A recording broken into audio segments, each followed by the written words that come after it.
এক অহংকারী মহিলা ছিল। তার নাম ছিল সুইটি।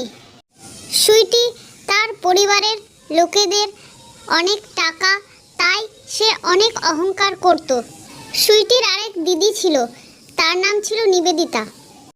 নিবেদিতা আর সুইটির একই বাড়িতে বিয়ে হয়েছিল, কিন্তু নিবেদিতার অত অহংকার ছিল না যতটা অহংকার ছিল সুইটির। সুইটির দিদি নিবেদিতা পাড়ার লোকেদের অনেক কিছু দিয়ে সাহায্য করত। সুইটি যখনই দেখত নিবেদিতা পাড়ার দুস্থ লোকেদের খেতে দিচ্ছে বা টাকা দিয়ে সাহায্য করছে, তখনই নিবেদিতাকে বলতো, এখান থেকে চল, এই সব গরিব লোকেদের জন্য কিছু করে কোনো লাভ নেই।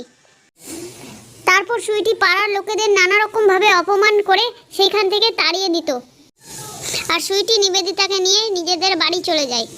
সুইটি আর নিবেদিতা একদিন ঘুরতে বেরিয়েছে। তারা ঘুরতে ঘুরতে প্রায় সন্ধে হয়ে আসছে।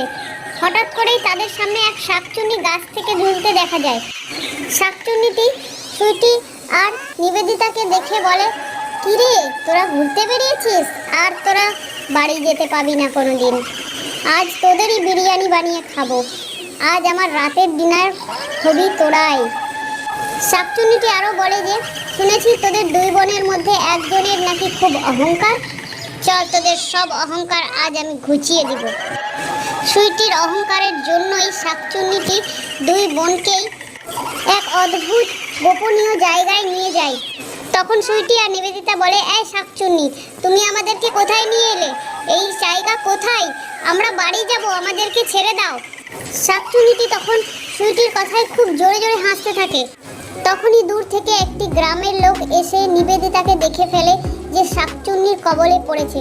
তখন গ্রামের লোকটি এক পরীকে নিয়ে এসে তাদেরকে বাঁচায়।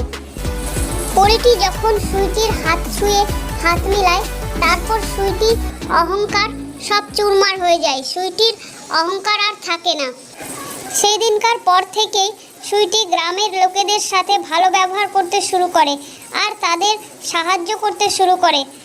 সুইটি বুঝতে পারে যে গরিবরাও মানুষ হয়। তো বন্ধুরা, অহংকার করে কোনো লাভ নেই। অহংকার হলো পতনের মূল। সুইটি অহংকারের জন্যই এক শাকচুন্নির মুখে পড়েছিল। তো জলপরীর ছোঁয়ায় সুইটি ভালো হয়ে যায়। তো বন্ধুরা, গল্পটি দেখে তোমরা কি বুঝতে পারলে অবশ্যই কমেন্টে জানাবে, আর চ্যানেলটাকে সাবস্ক্রাইব করে দিও, আর পরের গল্পের জন্য অপেক্ষা করো। So thank you for watching.